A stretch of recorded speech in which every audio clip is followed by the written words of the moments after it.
Yes, the issue has been trending and it got to the peak yesterday. It's still very fresh. Very powerful one, and the people that the accuser and the accusee are very relevant members of the society. And that's why I want to focus on the effects of rape this morning. What do you have a defense? What does it mean to come out and say I was raped? Yes. Some of these issues will always have several dimensions, and that is why we're focusing on it and to find out maybe solutions if there are. Yes, and today we're actually focusing on rape from the young people's angle. Maybe subsequently we bring it in from the professional angle. Somebody said more than 60% of the women around you have been raped at one point in their life. But the truth is, none of them will come out and talk about it. So obviously, you don't know what they're passing through. A lot of girls have been raped. Does it have any effect on the victim? Does it have any effect on the society? Does it have any effect on even you who have not been raped? That is what we're talking about. What are the effects of rape? And today we have a young person, a pretty lady, to talk about it. We have Amaka Okeke. Okay. Amaka, you're so beautiful this morning. Are you a model? Thank you. About you. About you. Yeah. Okay, she said about you. So, Amaka, we're looking at rape. Last night, were you on social media? Yeah, I came in a bit late though. You came in a bit late, but you saw the whole crest picture, the whole courser name. Very bad. Okay, so you really you have a glimpse of the trending issue we're talking about. Yeah, the Bisola girl. Yeah, the Bisola woman. Bisola woman. No, the story is about when she was a girl. Below 18 or 18. So I don't know. So I'm still seeing that picture of an 18-year-old girl. But you know there was something we were saying behind camera before we came on. Lucy, you seem to have narrowed this on the ladies alone. Oh, yes. Don't you think guys are also raped? Okay. You know there was a time we had to argue this. Okay, please, before I answer, please, I have a guest that can help me. Please, can guys be raped? I think only underage boys can be raped. Yes, exactly. Yeah. Because I really don't know how a girl can rape a guy. Instead, you can actually and overpower him. I really don't know. Okay, let's look at what rape is. What would you define as rape? It's like when you don't want to have sex and someone like tries to force it on you and you can't do anything about it or threatens you, so you can't do anything about it. So it's like having an anal knowledge of someone without their consent. Yes. Okay, so for the sake of the fact that children might be watching us, we're going to be watching our language a little. Yes. So we might be using the word sugar to emphasize what we're talking about. Yes, because you know there are rules of broadcasting, and when you have a child watching, we have to narrow it down. In as much as children can also be raped. Now, according to our guests, rape is when you have sugar with somebody without their knowledge, right? So that means a wife can be raped. It could be with their knowledge, actually, but then they can't do anything about it. It could be with their knowledge. Consent. Sorry, I think consent was the word I was looking for. Okay, so now let's look at the Bisola story properly. I've been reading it now. I've not really seen a full clip of the interview. We're going to get you a part of it once it's ready. But for now, I saw parts of the clip. I've not really seen full. And from her story, she said he came to her house. He knocked. She opened. She was still in her nightwear. And he pounced on her. Now, after pouncing on her, he gave her a soft drink to take. Now, my question is, okay, David, I think I should ask you that question as much as you're not the guy. Okay. Because you're a guy. How can a guy rape an underage girl right in her parents' house? Like, now some people go on social media to tell you, like, it has to do with her dressing. Now, for me, I don't know why you're throwing the question. Because you're a guy. Why did I answer it? Our guest is a lady. The truth is, for me, I believe rape can happen anywhere. Oh. As far as maybe there is a level of privacy. Okay. Certainly it won't happen in public. There must be a level of privacy. Okay. So it can happen anywhere. But I really don't want us to begin to look at the authenticity of the issue. girl's story or the defense of the pastor, but the issue of rape. The effects. What does that impact on the life of the person involved?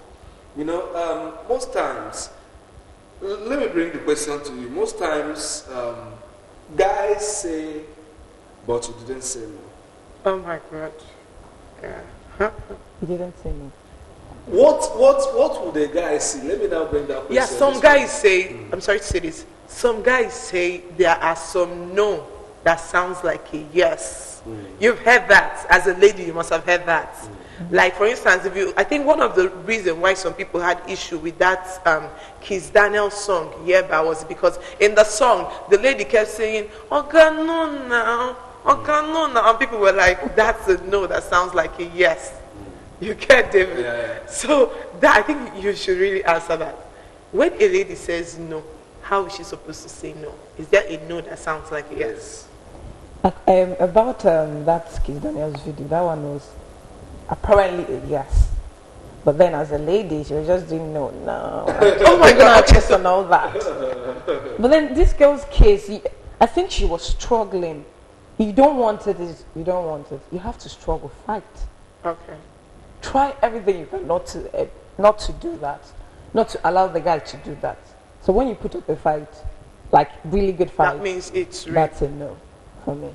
Okay, so no is no. Just stick to it. Now, before we get down to effects properly, let's go down to things that trigger rape.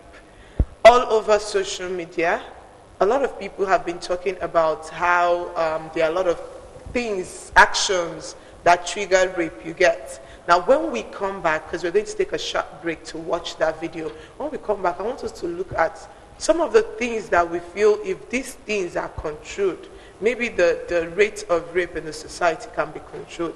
Let's take that video of Bisola Timidakolo's wife's interview. A particular day, which was a Monday, I remember the previous day was a Sunday service, and because there was no telephone, no mobile phone. This was before GSM. Yes, I didn't know, and it came to my house.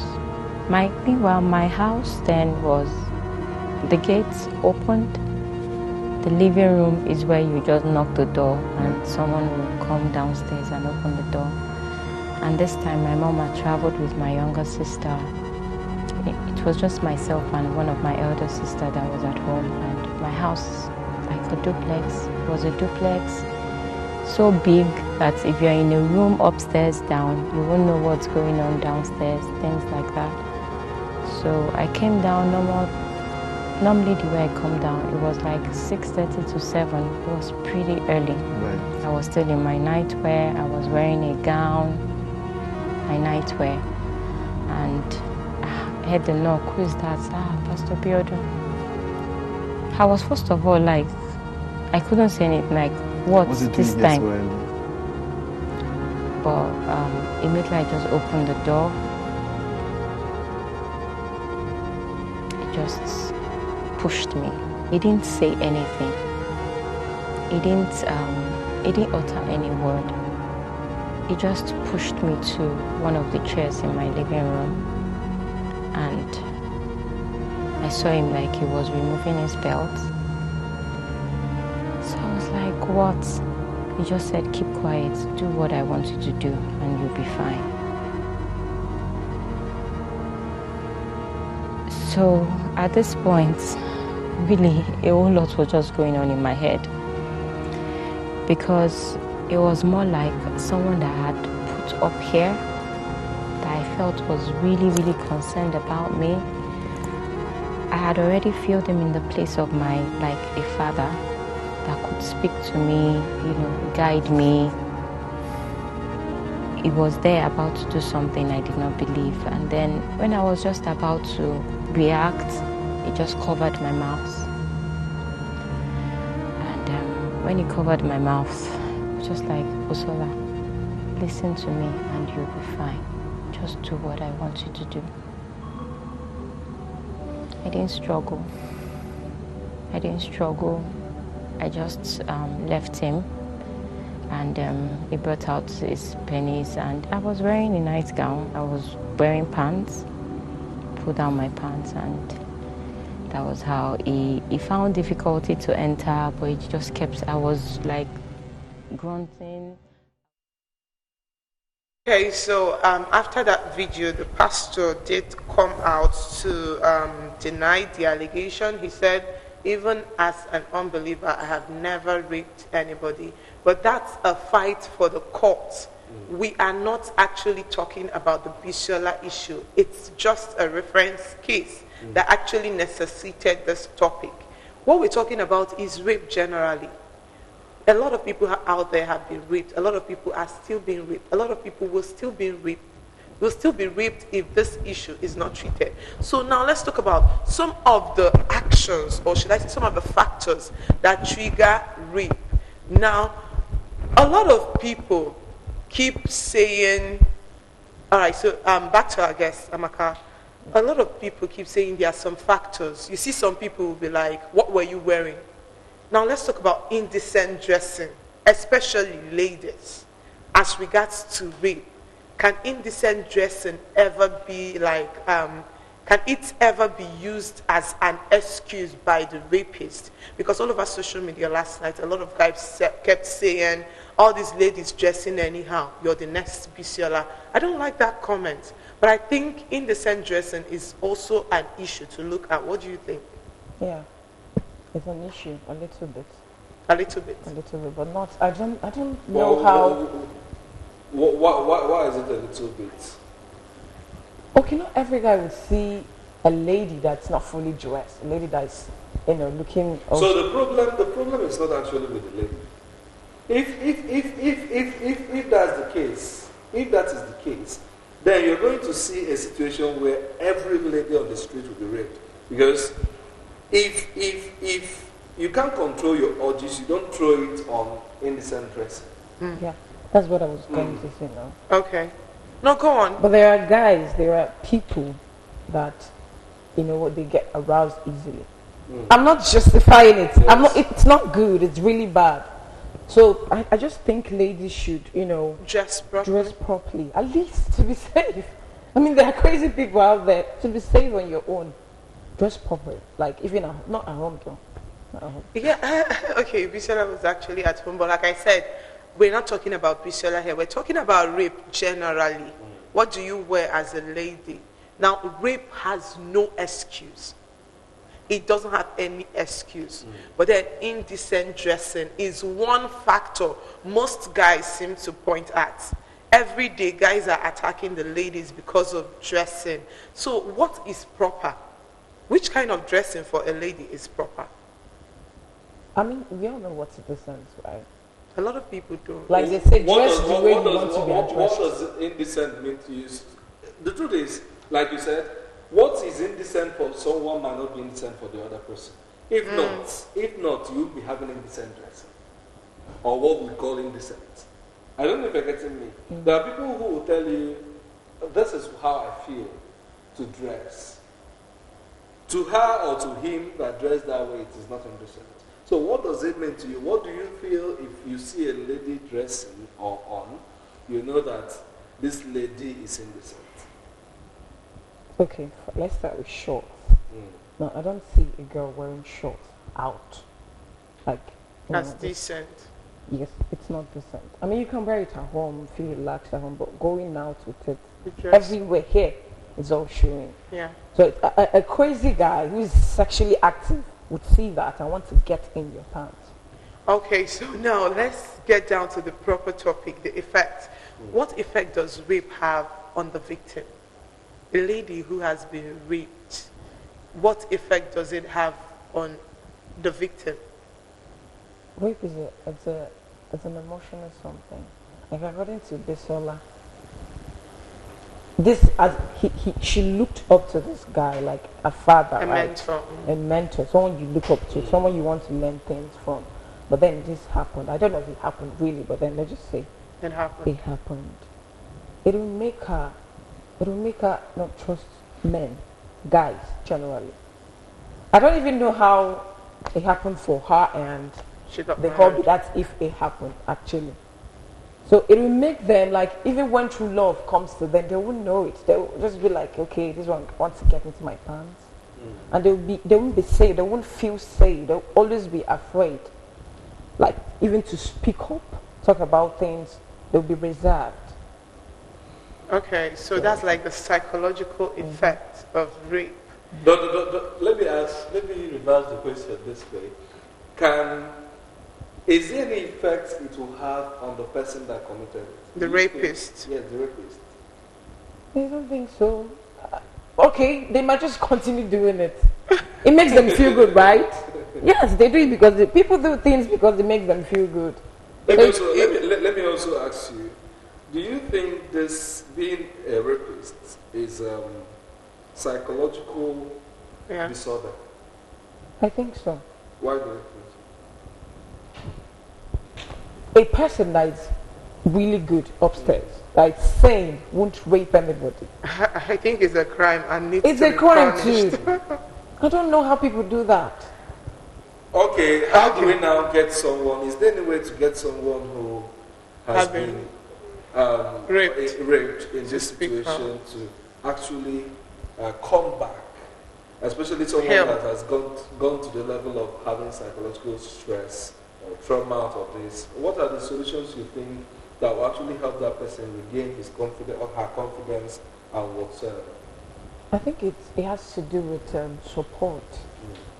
The family, everyone around the person. Like you notice this person is acting differently. You have to be really content. Now you don't know what's going on in that person's life. You don't know if something terrible happened to the person. So you just try to be concerned, like come over to the person, make the person feel okay. That way the person can actually speak up. But I'm just saying, when you notice something different is happening to a person, and the person is not acting like he or she used to, you need to support the person, you need to like come close to the person to know what's happening. That way she'll talk or he'll talk. Okay, so Amaka, in conclusion, what's your advice to ladies out there, both the victims of rape and the non-victims of rape? Okay, mostly the girls are the people that is getting the rape. I'm not talking about guys. So, to every other girl that's been raped, that's that gone sexually abused, I'm so sorry it had to happen to you. I mean, no one deserves that, right? So, I want you to be able to come out of it, snap out of it, talk to people, even your parents or anyone that you think close that can listen. You need to talk about it. In as much as it's so scary, the person must have even threatened you, but people don't get to know if you don't speak up. Yeah. So, Yes, and then speaking up also helps the law catch up with the rapist. Yeah. I tell you, and it also saves the next victim, because just like Amaka said, they will keep doing it until they are caught. Thank you so much, Amaka, for coming to Weekend Show today. thanks for having me. Thanks so much. Okay, so last word from me. If you have been a victim, whether you're a lady or you're a guy, speak up, so that when you speak up, the law can catch up with the rapist and the society can get rid of them. I actually don't know what to say, but Say I'll ask you something. to open up when it comes to that situation. But there are still several issues that come up with this thing. I'll just advise the person not to commit it, so that you won't be in the situation of defending yourself whether you did or not. But every potential guy, to an extent, is endangered. Maybe we'll find a way to discuss that on another edition. Yes. Looking at the defense you also have, even as the accused. All right, stay with us as we move to our breakfast news studio for the breakfast news at 8.